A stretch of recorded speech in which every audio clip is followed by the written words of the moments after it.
Fantastic, and here we are again.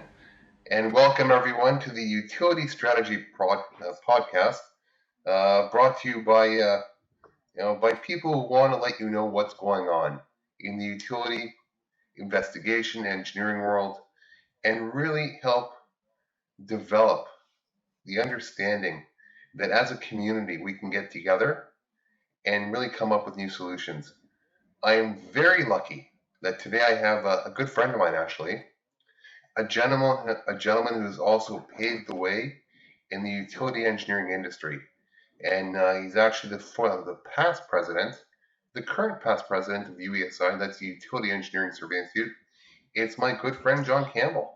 John, if you want to introduce yourself, please say Well, hello hello. there, Ophir, and thanks for having me on the Utility Strategy Podcast. I'm really excited to be able to share some of my past experience and, talk about the exciting future forward for utility engineering practice.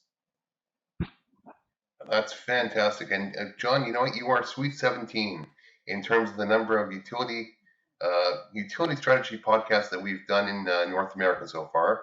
We're not going to talk about the previous Israeli version of this, but of course, it's a matter of you're number 17, and I'm really happy that we're gaining a lot of traction from this, and people are taking interest in what we have to say, especially the fact that we're having such a great following from the grassroots industry, and as well construction, even government has been looking at this. So it's really interesting to see all these people come together and really taking this information and taking it in.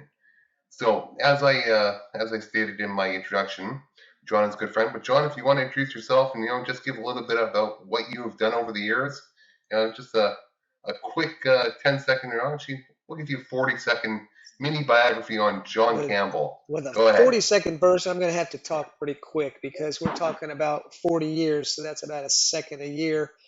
But I basically was born into this practice as a utility engineer with absolutely no intention to become one until I turned around 35 years later and realized, hey, I'm a utility engineer. But I'm educated as a civil engineer, graduated from Texas A&M University with a specialization in construction management. And so my very first job out of school was in utility construction. I was a construction superintendent for the first few years of my professional career. And, really, while it was a short engagement in my overall career, it still to this day remains one of the most important features of my skills and abilities and experience as a utility engineer. After I was a construction engineer, I became a utility design engineer. So then I was actually putting the plans together and doing the as-built reviews and inspections of municipal water wastewater projects that I worked on and that we designed over the next couple of years. And then after that, I was suddenly uniquely qualified to be a utility coordinator for the Texas Department of Transportation. So I took a short-term engagement with the Texas Department of Transportation to do utility coordination, but that quickly turned into a 27-year career with TxDOT, where I served not only as a utility coordinator in the Dallas district of TxDOT, but I then became the statewide utility engineer for the department.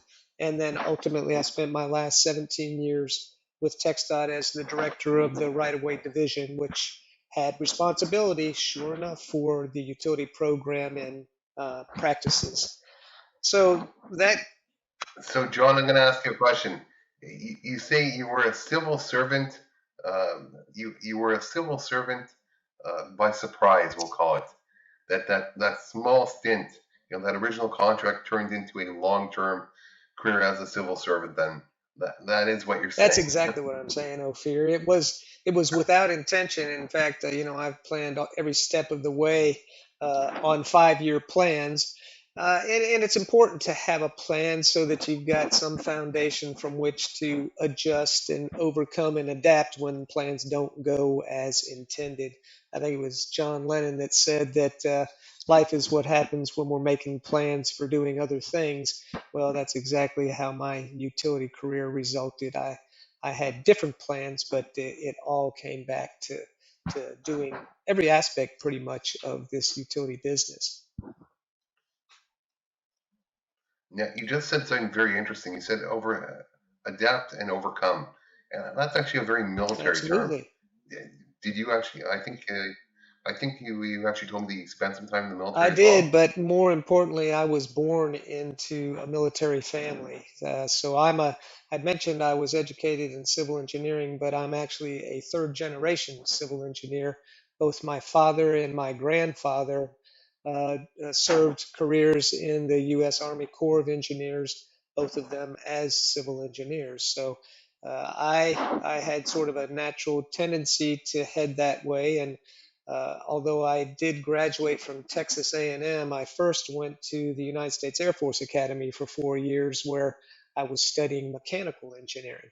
Well, long story short, it didn't work out for me and it didn't work out for the U.S. Air Force, but I left there with a very clear understanding of the value of service and the value of having objectives that were well plotted out, organized, deliberate plan of action. So a lot of who I am as a utility engineer was informed through my experience, both growing up in the military as an Army brat, and then my own 4 years in the Air Force at the Academy.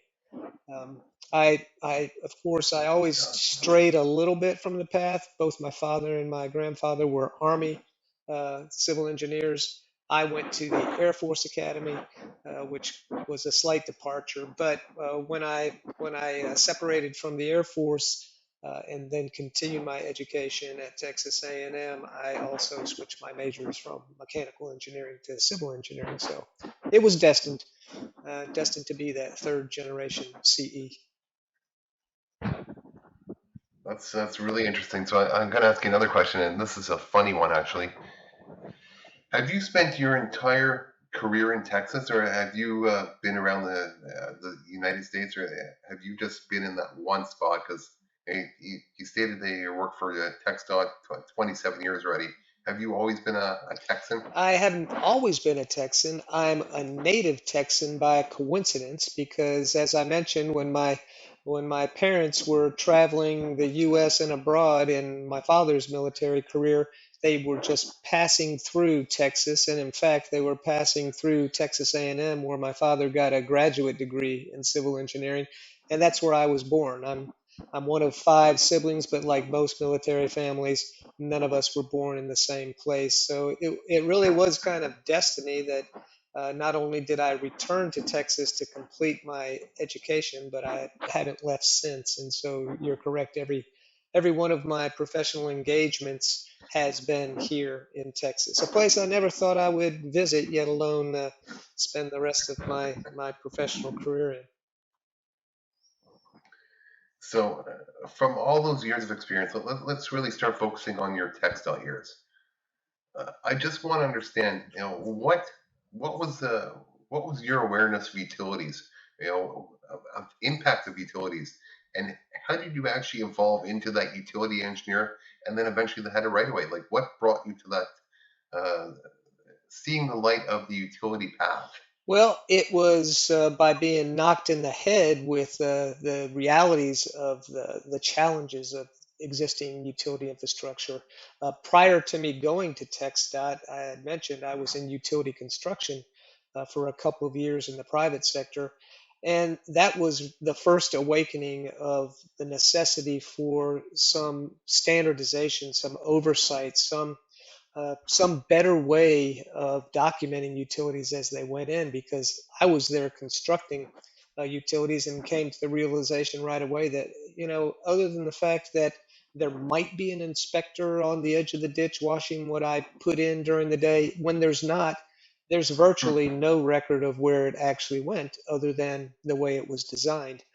The other thing that really educated me in that experience is that utility plans and construction are never the same thing.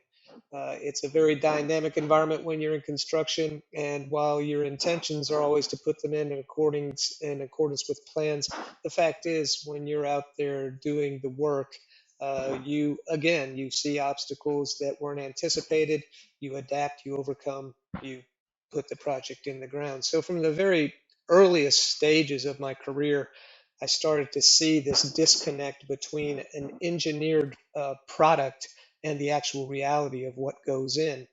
As I continued in my career and became a utility coordinator with TxDOT, that's when I first saw the benefit of a better way of doing things.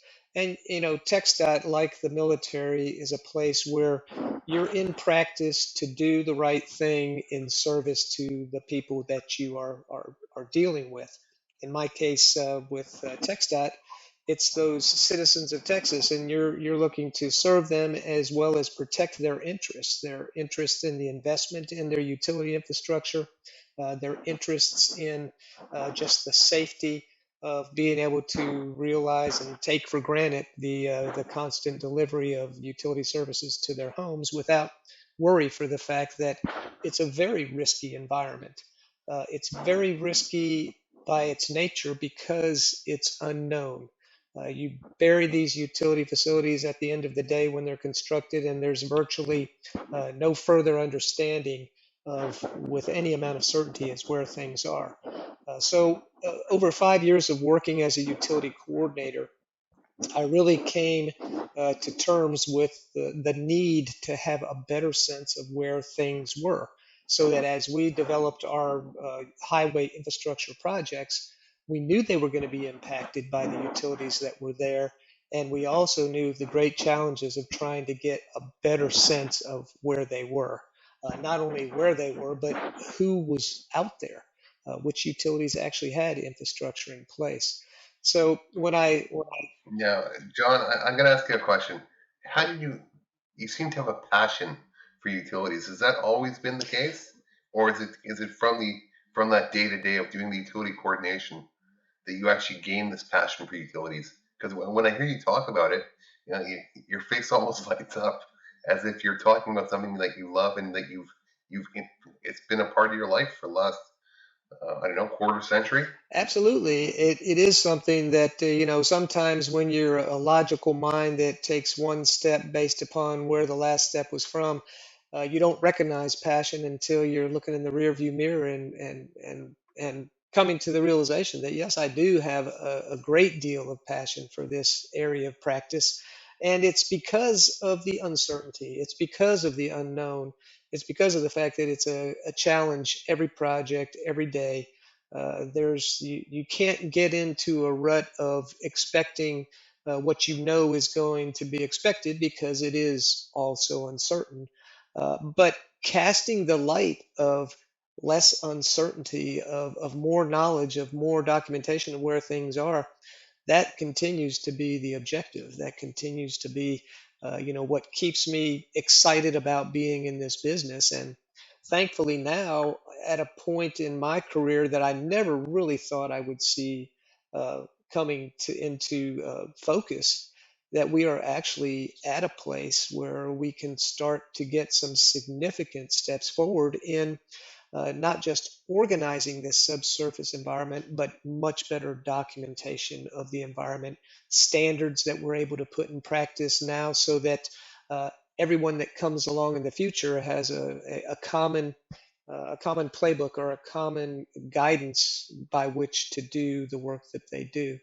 So yes, it's like I said, I didn't know I was a utility engineer until I looked back on my career and realized I was a utility engineer. And to be honest with you, Ophir, I didn't expect after I retired from TxDOT that I was going to take another full-time job. And I thought that I thought I'd really set the standards way too high for anyone to consider hiring me permanently. But I put three criteria in place for myself just so that, as usual, I would have a plan from which to jump off if things that I encountered as unanticipated as working for T2 utility engineers today. Uh, and I wasn't looking to be hired. I wasn't looking for a job when they made me an offer I couldn't refuse. But there were three things that I told myself that I had to have. I had to do the thing that I knew that I had become passionate about. This arena, this utility investigation and utility documentation arena. Uh, they had to be a known by me and respected set of individuals and firm that I knew was committed to doing the right thing the right way for the right reasons. And they had to be willing to support my continued volunteer efforts in the helping to blaze the trail of utility engineering with the American Society of Civil Engineers and the newly evolving Utility Engineering and Survey Institute. And much to my surprise, they said yes, yes, and yes. We want to be that firm. We want you to be there to help lead our effort in Texas. And before I knew what was going on, I was suddenly employed again full time, and now going on 3 years, and they've made good by their promises, and that as you mentioned at the outset, I just finished serving my year as the president of the Utility Engineering and Survey Institute last year.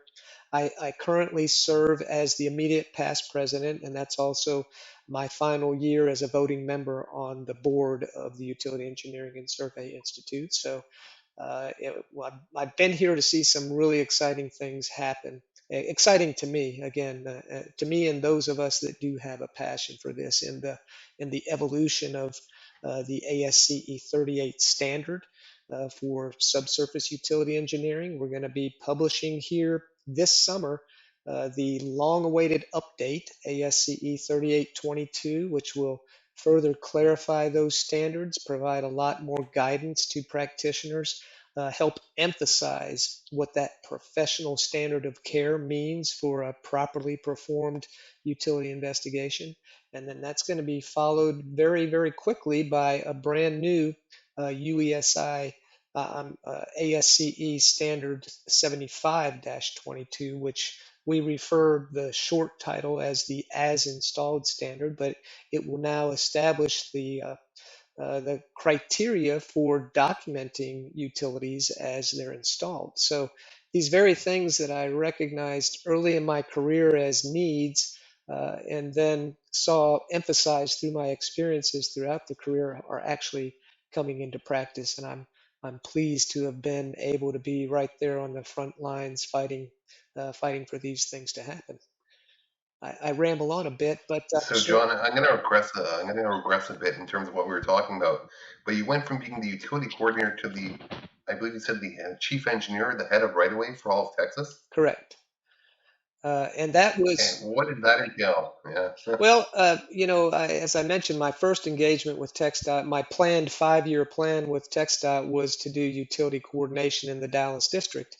I confronted a huge project that TxDOT was building in Dallas. It was the expansion of US 75. And this was a project where I looked at it and said, my gosh, I want to be the utility coordinator on that project. And as I took a step forward to volunteer, I looked around me and saw the other five young EITs had all taken a step backwards. I guess I was kind of unique in my passion at that early time for it, but I saw it as, this is the absolute opportunity to either promote and progress this practice forward. And this was in 87. So this was even before we Wow. had a SUE standard in place. And what we did there uniquely is, I was coming out of the private sector with the recognition that, utilities don't want to be your problem. Utilities just want to be a respected partner in the discussion of developing infrastructure. And they certainly would answer my phone calls, and they certainly would provide the information they had available. But it was a simple matter of I just needed to invite them into the conversation, show the respect that they were due for the fact that, hey, they were in the same business of public service that we were, building highways. They were out there providing essential commodities to citizens, the same citizens that we served. And so it was probably my prior experience that made me recognize this is an opportunity to progress things rather than a daunting, overwhelming challenge. It was the success of that project. We managed to relocate all of the utilities on this heavily, heavily trafficked existing US highway into the middle of downtown Dallas. We didn't. I've sat on it many times, by the way. Yes, now it flows nice. You know what? Traffic is really safe when it only moves at about 3 miles an hour. So you Yeah, don't tend to have fatal accidents at 3 miles an hour. So yeah, they got that going for yeah. them. But the fact was is the success of that project is what uh, made me noticed by the TxDOT administration in Austin. And so about the end of my 5 year plan with TxDOT, I had the opportunity to apply for and then, of course, got the job as statewide utility engineer, where then it became my true challenge to try to make some sense out of the utilities that occupied our public right of way. The utility engineer was a staff position in the right of way division of TxDOT.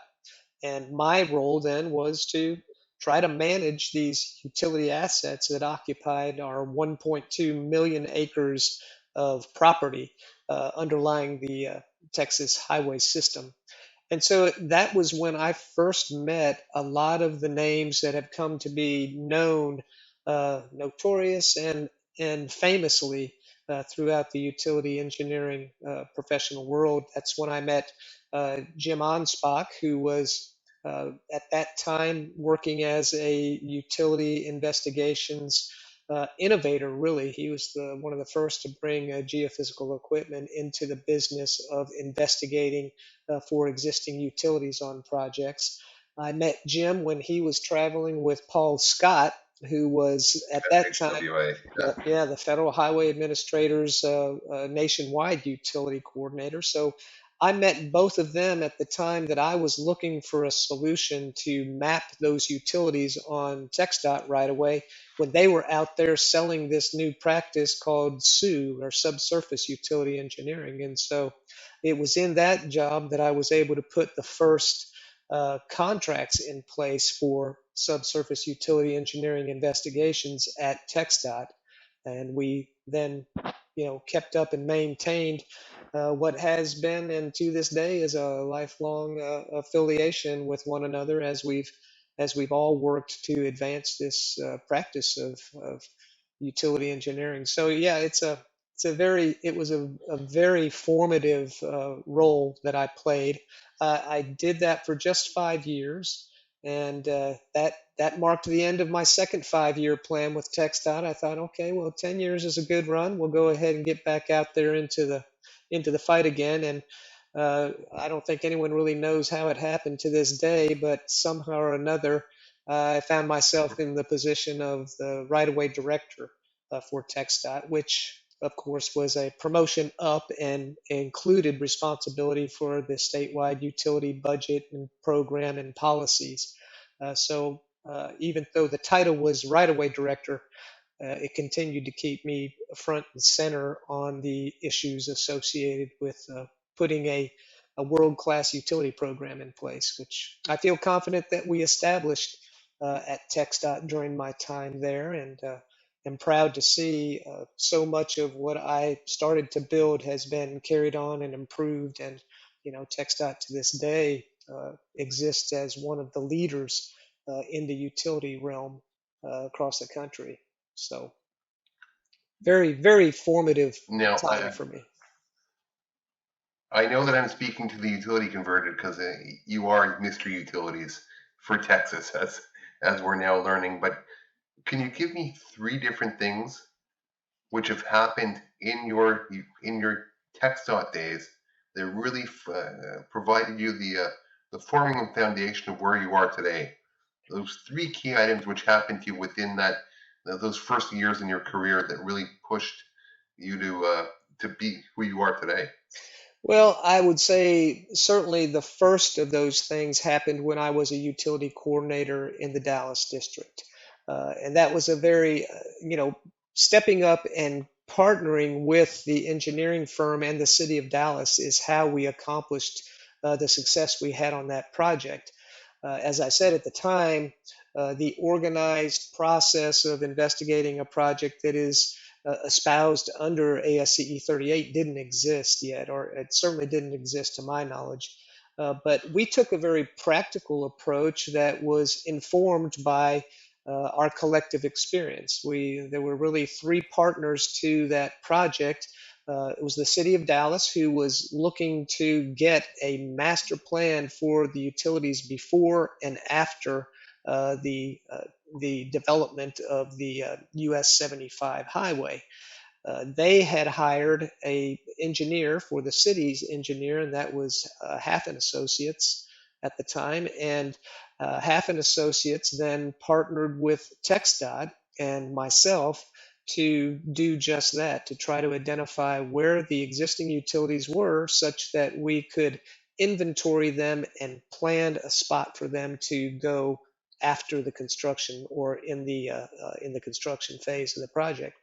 And so it was just through deliberate, continuous, top to field level engagement that made that project successful. And that would certainly be the first most influential factor that resulted in my ability to see this career that I've enjoyed forward.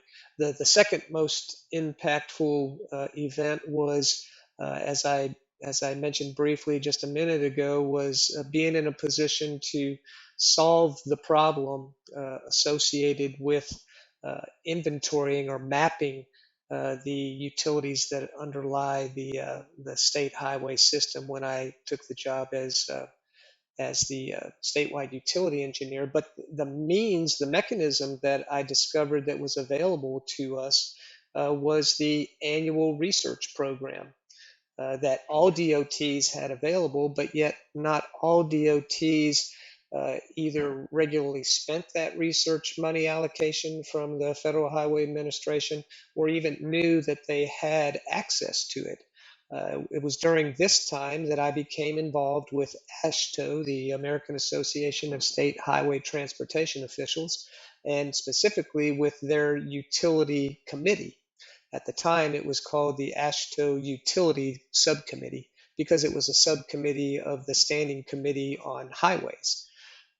So I got involved there, where I found suddenly a bunch of like-minded individuals at DOTs across the country that were confronting this utility dilemma and finding a way to collectively start looking for solutions.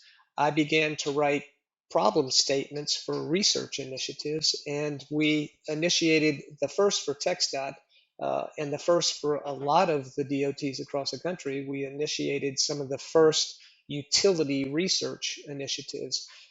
They've turned out to be highly successful research items, which then in turn, uh, created other research initiatives, including the Strategic Highway Program initiatives, SHARP 1 and SHARP 2, that were informed by, and also were shown a need for those programs based on some of the pioneering research we did at TxDOT in the 90s. So that was really a second really important effort, was the recognition that, hey, there are resources out there to solve this problem. That was largely due to getting to know Paul Scott. Paul Scott at the Federal Highway Administration. He and Yeah. I worked together for years. He was, back in that day, he was the chairman of the utility committee of the Transportation Research Board. And he put me on that utility committee originally so that we could continue this conversation in a national arena. So many of the formative issues had to do with the people that I met that were engaged in a common pursuit to try to solve this mystery, or at the very least, to try to minimize the level of uncertainty associated with the challenge of mixing utility infrastructure with big infrastructure improvement projects. So it became that day in, day out challenge of trying exactly to solve that problem being to minimize the risk associated in a very, very risky environment. When I was at the DOT, we used to actually have signs uh, that when you left the campus, warning the employees that be cautious, you're about to enter the most dangerous environment known in the United States, and that's getting on the highway system where, we continue to have regular fatalities every day. But the point that I was making is that that environment is extremely risky for existing utilities because every effort for us to either expand the services of delivery of utilities to citizens or to expand the infrastructure, the transportation infrastructure, is going to have an impact on those existing utilities. And the risk is not just to the crews that are out there constructing the utilities and the possibility of running into something that could put their very lives in danger, but also the risk of those interruptions to the continuous delivery of utility products that are essential to all citizens. So everything that's involved with the business of building infrastructure in an environment that's already occupied with utilities is high risk. And that really was the most defining point of that particular engagement as the statewide utility engineer is to come to terms with, okay, here is the purpose for my passion. This is the reason that I do what I do because I feel a responsibility in both service to the citizens of Texas as well as to protect their investment in the infrastructure, to protect their safety, and to protect the reliability of utility services, not being interrupted because of unanticipated strikes. So So, John, that's I'm going to summarize one thing. You're saying construction through the three C's, construction through and cooperation and collaboration. The three C's. cooperate, Maybe it's also coordination. the three C's of utility coordination. Yeah, It there we absolutely go. is. And I don't know if you were fed that particular line, but that's actually the three C's of utilities.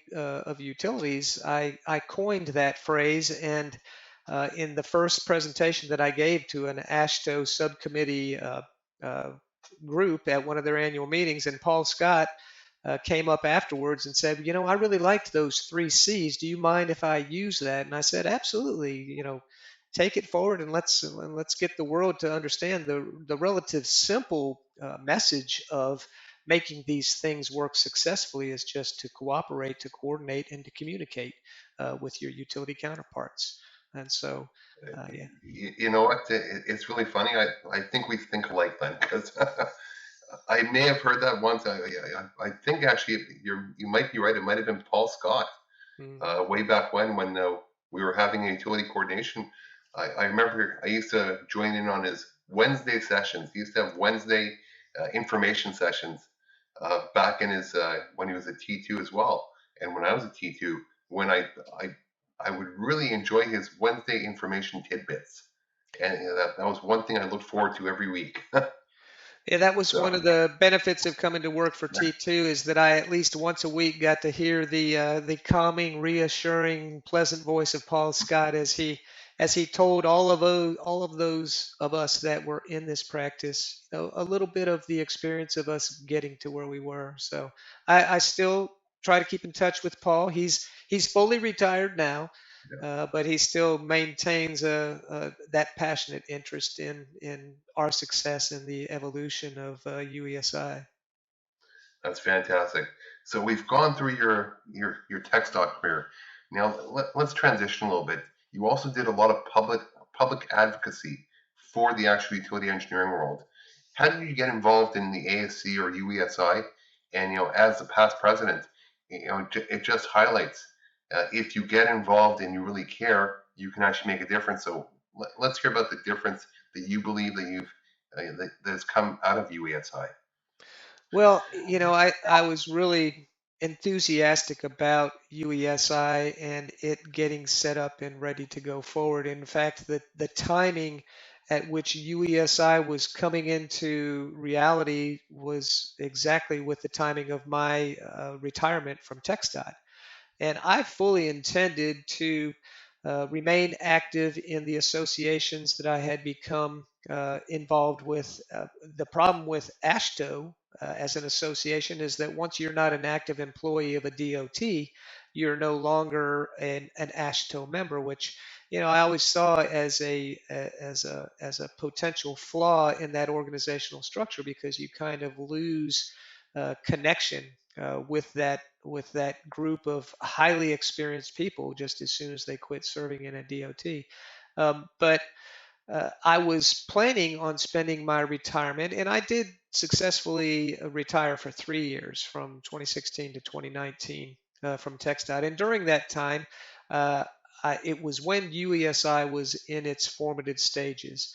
And again, by being in constant communication with Jim Onspach, who was leading the charge within ASCE, the American Society of Civil Engineers, what we were doing at the time was trying to get ASCE to uh, to uh, to define utility engineering, and really with the perspective of we wanted utility engineering to be a recognized subdivision of civil engineering, a part of the professional practice that was specific to utility engineering. Long story short, in that constant conversation that Jim was, very, very much unilaterally leading within the ASCE bureaucracy, the wisdom that came out of those discussions was that not only will we uh, propose this definition of utility engineering, but we're going to go one step better and we see fit to create a new institute, the ninth of ASCE's technical institutes. And that's what became the Utility Engineering and Survey Institute, which was uh, put under double secret probation in about 2015 when this definition of utility engineering was first put out. And then 2 years later, we passed the test, and we ended up with UESI being formed in 2017.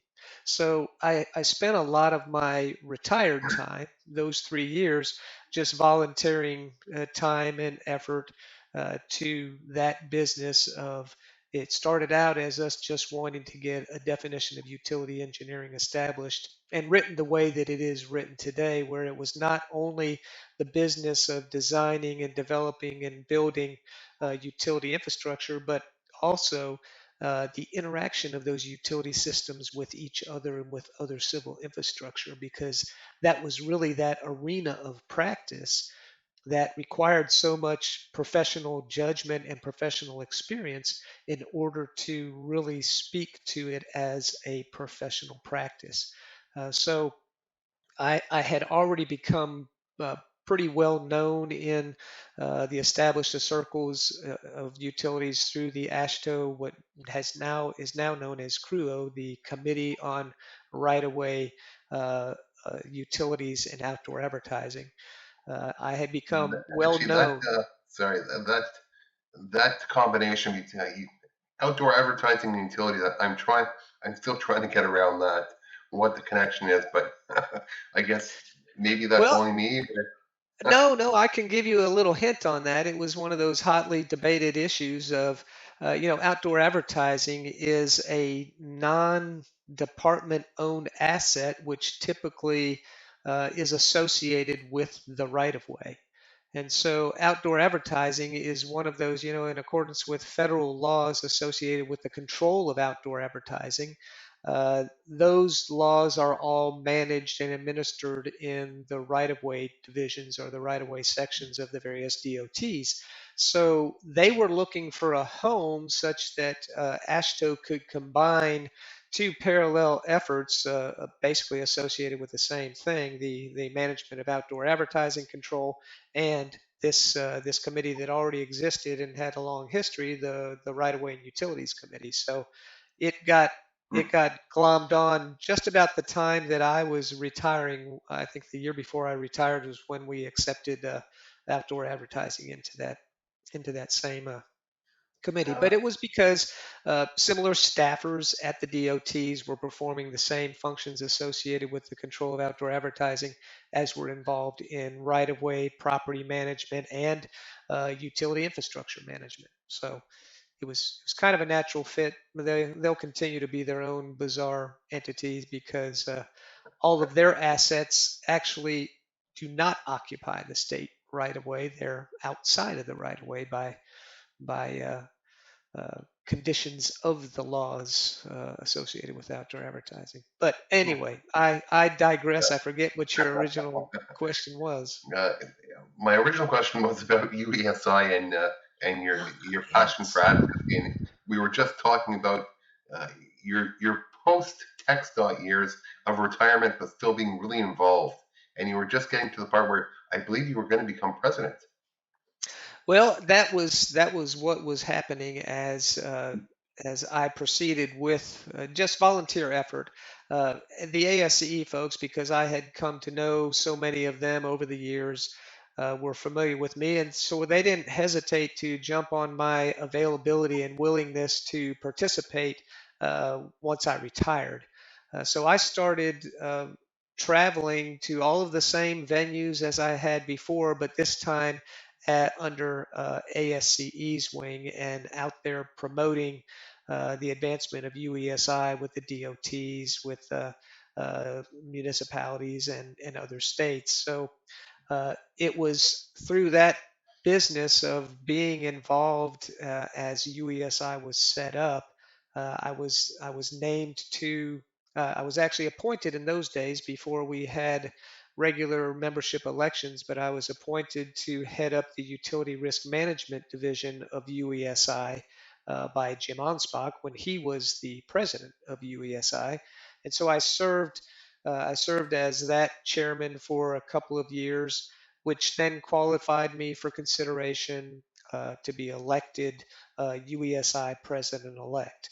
And that occurred about the time that I met you was the year that I was running for UESI president-elect, and as we now know, I was successful in that campaign, and so I got to extend my time on the UESI board. Oh, I guess I skipped a step there. Between serving Yeah, as the UESI chairman, I was appointed to the UESI board by Jim Onspach to serve a 3-year term on the board. When I was in my final year on the board was when I ran for president-elect, in effect giving me 3 more years to serve on the board, which this year will be at an end. 3 more years as an officer, where you serve as an officer as the president-elect, then as the sitting president, and then as the immediate past president. So I am in my swan song year of 6 years of service on the UESI board, and got there because of the fact that when I was available, still passionate about the business, and retired, that's when ASCE saw fit. John Segna was the first director of the Utility Engineering and Survey Institute, and he quickly saw me as a likely member volunteer for a whole lot of the volunteer or action. voluntold? Volunteer. It was always with my own, enthusiastic willingness. So uh, he might on occasion tell me that I wanted to be a volunteer, but I always chose to be that volunteer. So it is what it became to be. And as I mentioned early on, when I did not consider taking full time employment, I thought that retirement was going to stick after I left TxDOT, but then T2 Utility Engineers made me that offer that I couldn't receive, where they met all of my requirements, and the most important one was that they were willing to support all this time, all this effort that I had put into ASCE and the Utility Engineering and Survey Institute. And they were more than eager to step up and fill that role because, as it turns out, my other criteria is that they shared the same passion for this business, and more importantly, passion for doing this the right way, for the right reasons, and in service first. And we always, as a private sector entity, are out to make a reasonable profit, but reasonable is the key word there. We want to do what we do first and foremost because it's the right thing to do when you do it the right way and in accordance with these professional standards of care that ASCE has established for us through the standards that we're about to publish. John, I'm going to ask you a very interesting question. Throughout your entire career, you've actually been through the dawn of the new digital age. You went from the drafting boards to the computer automated drafting systems, to the 4 pound laptop, which had I think 100 megabytes, all the way to today where we're dealing with the gigabytes and millibytes and so on and so forth. Throughout this whole digital transformation, we'll call it the digital golden age, has there been anything that you have seen which has worried you, or anything which you've really been enamored with? And one really key thing which I'm going to bring up, and I also sat with you on a few committees and a few other things, and one of the things which really interested me was you were the first virtual UESI president due to COVID-19. We did not have any in-person meetings, I believe, during your tenure.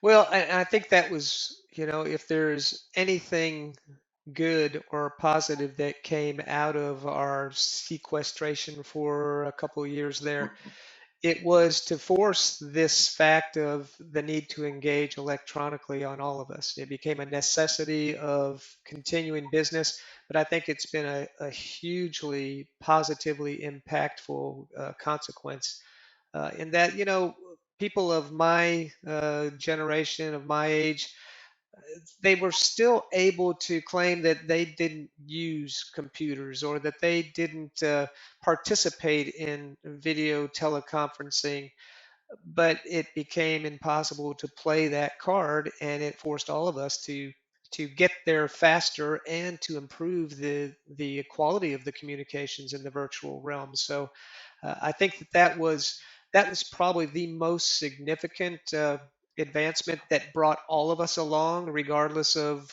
generation or age or affiliation or adaptability to information technology.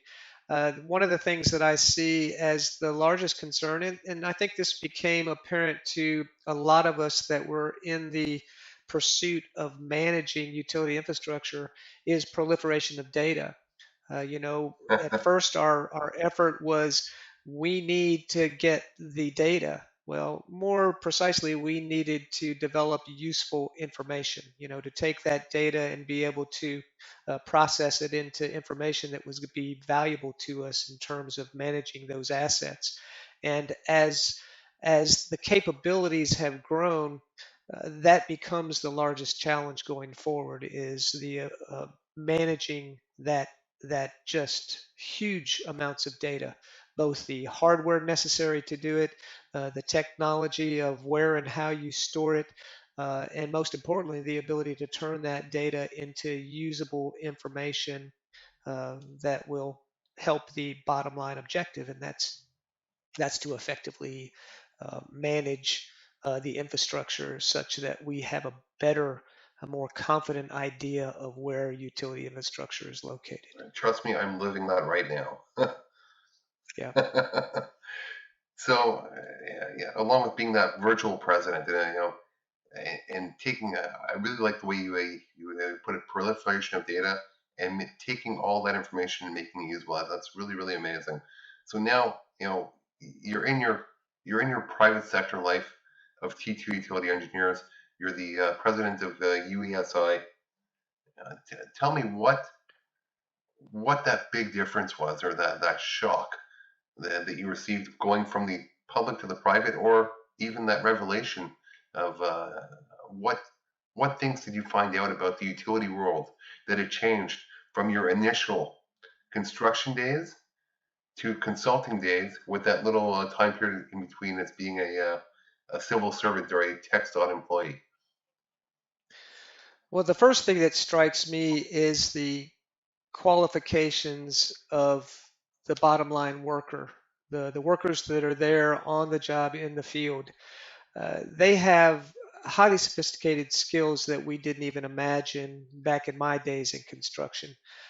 They're they step into an arena that is largely thought just to be labor, blue collar labor, yet they come into it with a great set of skills, both in automated technology, computer aided drafting and design. And they have to in order to be able to perform their work. We utilize electronic applications in order to capture data and document data when we're out there doing an investigation. So I would say the largest difference I saw, which you remember, I've both started and ended my career in the construction realm. So I've pretty much come full circle. The challenges, the dangers, the risks are still the same, but the tools that we have available to us now to be able to perform our investigations in a much safer way, as well as to be able to document the information that we find during our investigations. That's a dramatic difference. So I would say the greatest thing I've seen is the skills and the sophistications that we expect of our very field level workers, and then all the way up the line from there. I mean, uh, people in all stages of the management are utilizing technology and utilizing capabilities that we, quite frankly, couldn't hardly imagine when I was first starting out. So that's been the greatest revelation to me. I really do appreciate, because of the fact that I mentioned early on that the most valuable experience that I had in my engineering career was that experience installing utilities, because it really informed a lot of my professional judgment associated with now today signing and sealing utility investigation plans. Because I know that what I have learned from the experience of installing utilities and designing utilities, it serves me very well in trying to assign a quality level to the information that we're putting on our utility investigation plans. So it's really experience that I didn't have that I'm getting today in this whole new phase of my career. It's very, very fulfilling because I'm actually out there performing the investigations that I spent the previous parts of my career saying, you know what we need to do? We need to be able to do it this way and capture information like this so that we have a better idea of where utilities are.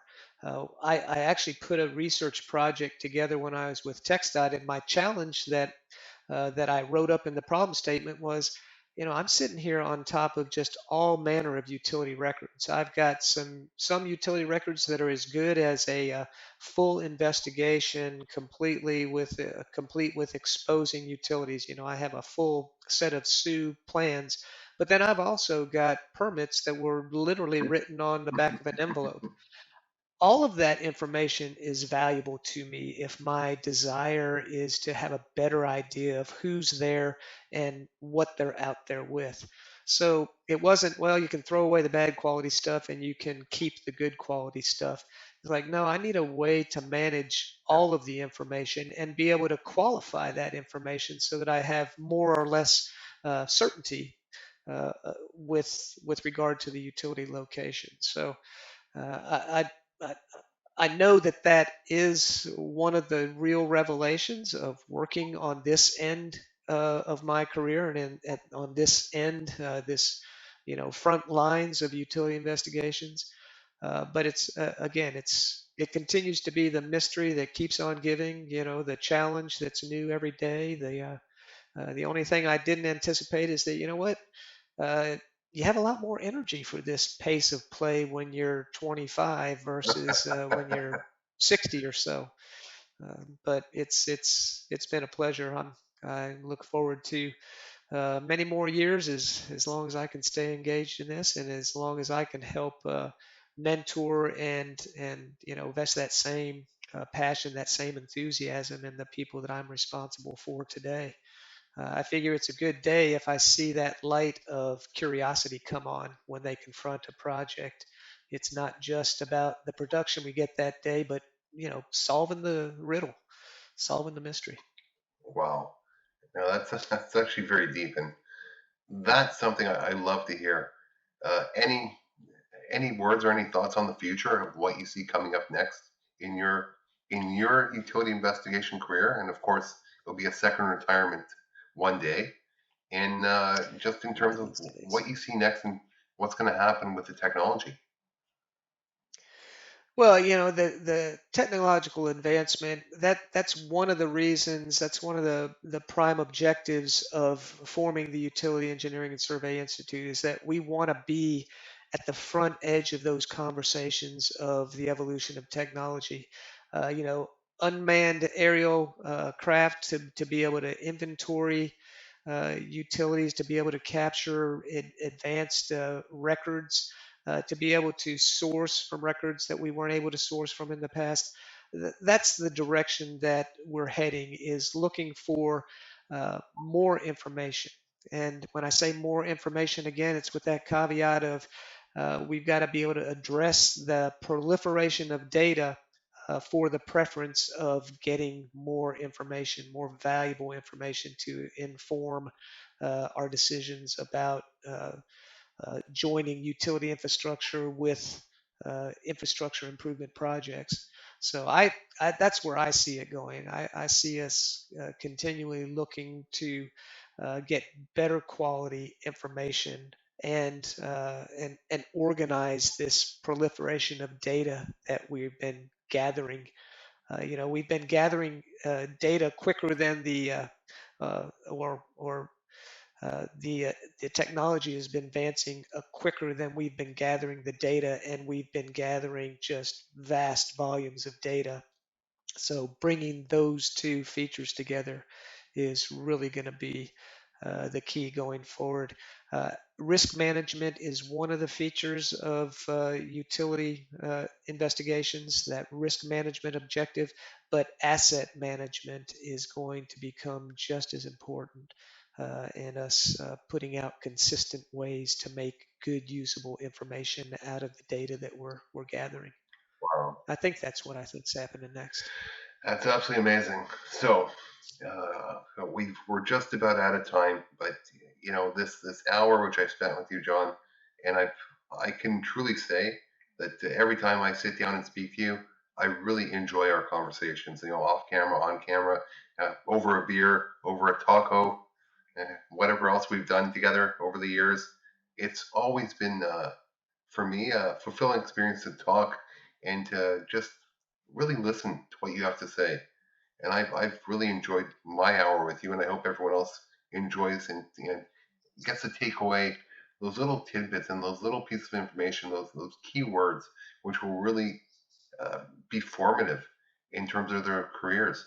So with that, we're up at our just about done our hour. I'm going to ask you for the one thing which you can tell a EIT or a young engineer, someone getting in the business, what does he have to do? That one thing. I think make sure that you're doing something that truly interests you. And, a lot of time coming out of school, you don't know what you want to do. I certainly didn't. Uh, but the one thing I did know is that I wanted to go into construction. I wanted to get my hands dirty, and I wanted to be out there working with the big yellow machines. And so that would be what I would offer as guidance. When you're early in your career, that's the time that you can afford to travel, that you can afford to you know, be out there on the job.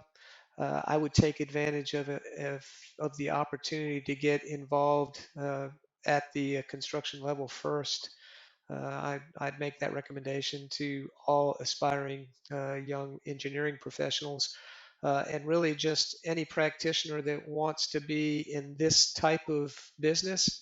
I'd say the best, most informative experience that you can possibly have is out there in the field on the project, whether you're surveying or whether you're actually doing the geophysical investigations, whether you're a young engineer or aspiring engineer that's going to be mapping plans.